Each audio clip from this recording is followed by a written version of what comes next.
Saya ingin sampaikan kepada saudara-saudaraku saudara saya dari para kepolisian ya. Ingat bahwasanya tugas yang Anda kerjakan ini bukan sekedar tugas duniawi.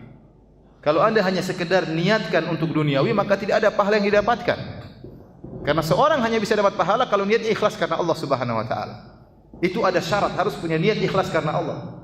Oleh karenanya, hadirkan dalam diri kita bahwasanya kita sedang mengemban tugas yang mulia.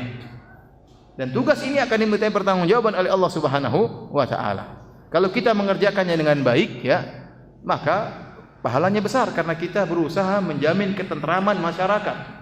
Maka kita niatkan tugas kita adalah untuk menjaga hal ini, menjaga bangsa kita dan juga menjaga keamanan negeri.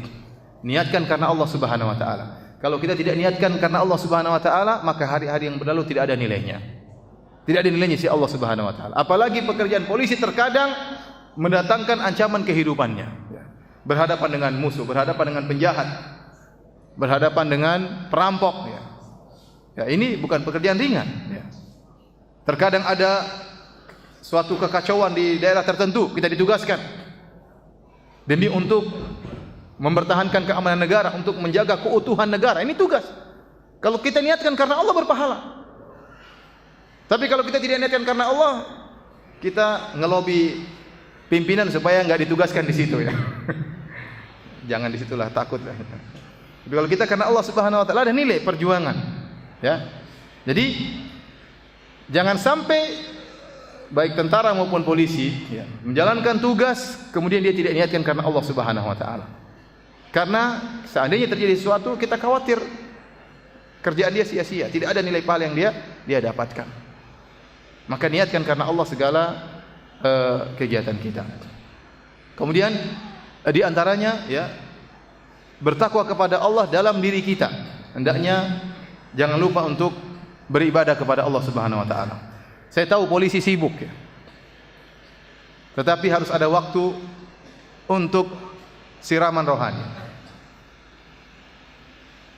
Dengan ikut pengajian, harus ada sisihkan waktu untuk baca Al-Quran.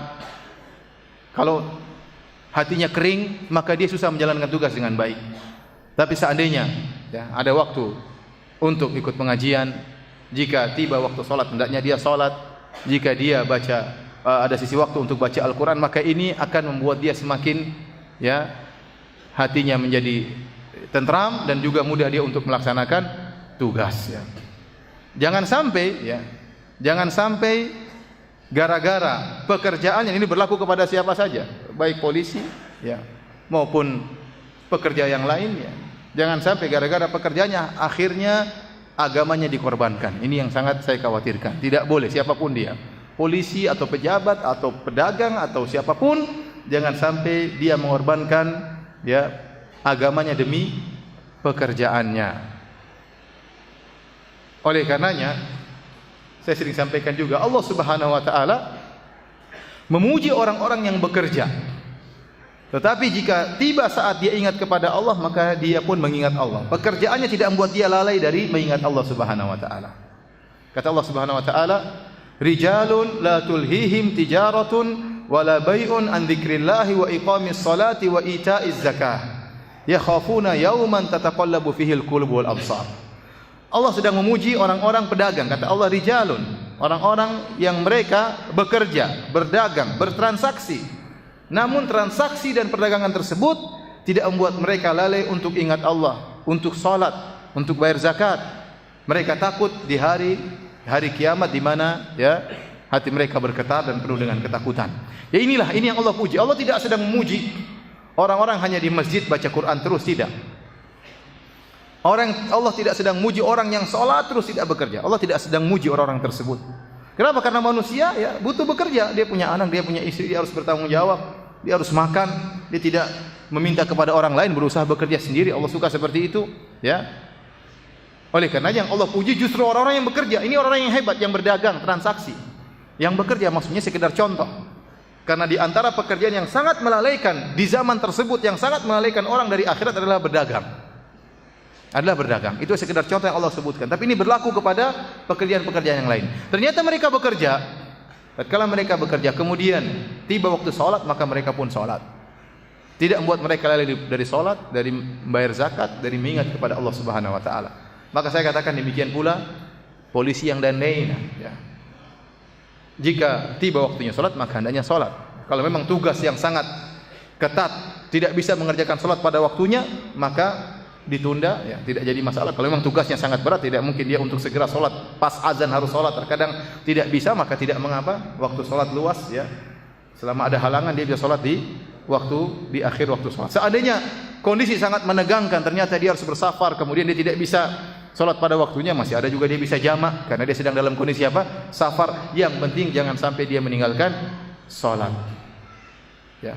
Karena pekerjaan yang buat seorang lupa kepada Allah Subhanahu wa taala, pekerjaan yang justru menjerumuskan orang dalam neraka jahanam. Maka saya ingatkan kepada saudara-saudara kita di kepolisian bahwasanya sebenarnya pekerjaan sebagai polisi bisa mengantarkan kepada surga dan juga bisa mengantarkan kepada neraka jahanam, ya. Dan ini berlaku pada seluruh pekerjaan tentunya, ya. Kapan pekerjaan tersebut mengantarkan kepada surga? Jika dikerjakan dengan baik, bertakwa kepada Allah Subhanahu wa taala, bertanggung jawab dengan tugas yang dibebankan kepadanya, maka insyaallah dia akan dimudahkan ke surga Allah Subhanahu wa taala. Karena tugasnya sangat penting. Tugasnya sangat mulia. Dan terus terang, ya, saya selama 15 tahun di Madinah, ya, saya sangat senang dengan, ya, bagaimana sikap masyarakat di Madinah dengan tentara dan polisinya, ya.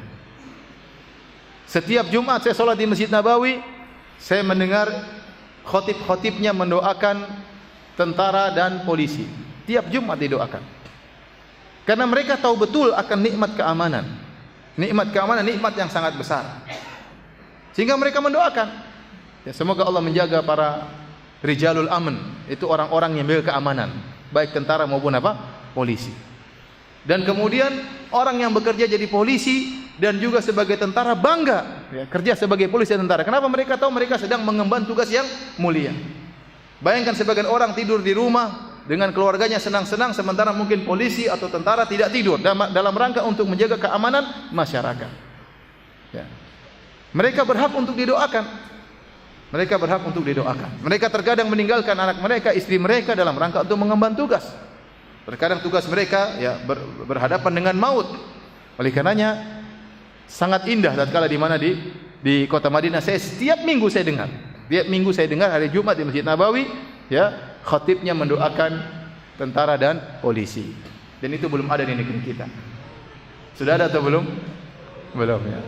Mudah-mudahan nanti ada, ya. Karena kalau terus terang, kalau orang-orang seperti ini menjadi orang-orang yang baik, termasuk pemimpin negara, kalau baik, maka negara kita mudah-mudahan menjadi lebih baik, ya. Dan saya sering menyampaikan kisah teman saya di Madinah, ya. Dan dia adalah kepala polisi Masjid Nabawi, tapi sekarang dia sudah pensiun, ya. Bagaimana dia cerita kepada saya tentang bahayanya jabatan. Ya, kebetulan di bajunya banyak tanda-tanda jasa, memang disuruh pakai, ya. Kemudian di sininya entah ada bintang-bintang apa, saya juga nggak ngerti. Sampai dia mengatakan, wahai Firanda, kau tidak tahu bagaimana fitnah baju ini, kata dia. Fitnah baju ini sangat membuat fitnah. Ya, saya kalau belanja sesuatu, kemudian ngantri panjang, maka saya didahulukan oleh orang lain. Kenapa? Karena mereka menghormati saya, mereka melihat bintang-bintang saya, sehingga saya langsung tampang antrian. Terkadang saya pulang dari kantor, tidak sempat ke rumah, mampir ke kios, saya belanja, pemilik kios bilang tidak usah bayar. Kenapa? Karena melihat bintang-bintang saya. Tapi kalau saya pulang ganti baju dulu, kemudian ngantri, tidak ada yang suruh saya maju. Saya ngantri dari belakang, harus ngantri. Mereka tidak tahu kalau saya berbintang. Kemudian kalau saya belanja di kios, disuruh bayar. Kata dia, ini sangat berbahaya. Ya, jadi pangkat dan jabatan, ya, terus terang memang mudah membuat orang menjadi angkuh. Ya, maka seorang harus ingat bahwasanya pangkat dan jabatan yang dia miliki jangan sampai mengantarkan dia kepada neraka jahanam. Justru digunakan bagaimana dia bisa berkhidmah, ya, memberi pelayanan kepada masyarakat, terutama kepada agamanya.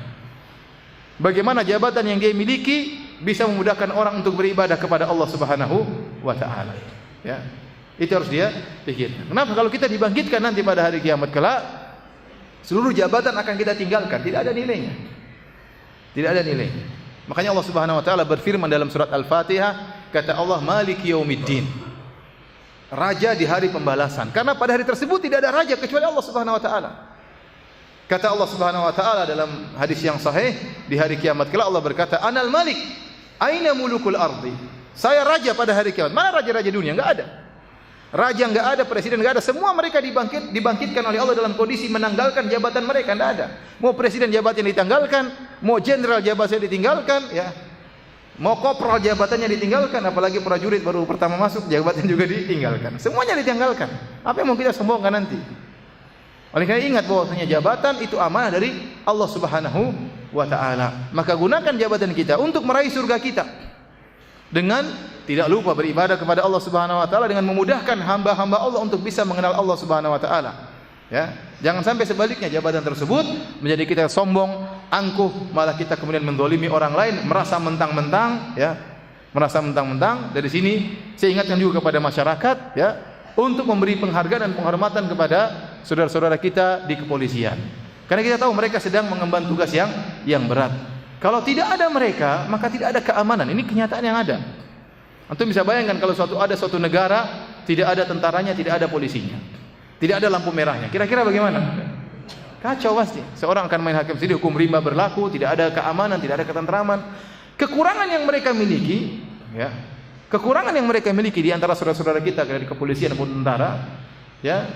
Doakan mereka agar bisa, ya, terhindar dari kekurangan tersebut. Terkadang, ya, kondisi membuat mereka terjebak dalam kekurangan. Kita sebelum mencela seseorang, kita kondisikan diri kita, coba kita jadi dia. Ya, saya dapati kebanyakan orang mencela. Mungkin ada sebagian saudara kita polisi melakukan kesalahan atau mungkin melakukan hal yang tidak sukai. Kita mencela, caci maki. Ya, coba antum bayangkan, saya bisa bayangkan bagaimana stresnya jadi polisi. Coba, atau jadi tentara. Antum bayangkan suruh apel, nunggu lama, kemudian dibawa terik matahari. Mau ada misalnya ada keributan, suruh berangkat dari pagi, kemudian ninggalkan anak istri, bayangkan. Kemudian tatkala ninggalkan istri nggak boleh main WA seperti kita, mungkin diam aja, ada yang main WA, main telepon, ditegur sama pimpinannya, repot. Ini tidak mudah, ikhwan. Saya juga lihat ada tentara, ya, di depan kodim atau di depan batalion, ya. Duduk diam, berdiri diam begini, berjam-jam tidak bergerak. Ini apa enggak ini susah, ini enggak gampang ini. Terus gajinya berapa? Pas-pasan. Enggak banyak. Padahal dia diam begini seperti ini itu. Tiap hari lari pagi, kemudian ya ikhwan, makanya sebelum antum mencela saudara-saudara kita, mending ente doain daripada ente cela. Doain. Dekati mereka, siapa tahu mereka lebih intensif dengan agama. Mungkin mereka tidak punya waktu ikut pengajian. Dekati, jangan sedikit-sedikit dicela, tentara dicela, polisi dicela dan macam-macam. Mereka juga terjebak dengan berbagai macam kondisi, tidak semudah yang kita bayangkan. Oleh karena sebelum kita mencela orang, coba kalau kita jadi dia. Bayangkan, apa yang kita bisa menjalankan sebaik dia? Ya udah semuanya nggak ada jadi polisi, terus negara ini bagaimana kalau nggak ada polisi, nggak ada tentara? Kita berpikir yang realistis. Dan tidak ada yang sempurna, pasti ada kekurangannya. Oleh karenanya perhatian Allah Subhanahu wa taala, selain saya memberi masukan kepada polisi untuk bertakwa kepada Allah Subhanahu wa taala, demikian kepada masyarakat untuk taat kepada peraturan yang dibuat, terutama peraturan tersebut mendatangkan kemaslahatan, sehingga bisa sinergi antara masyarakat dengan polisi, ya.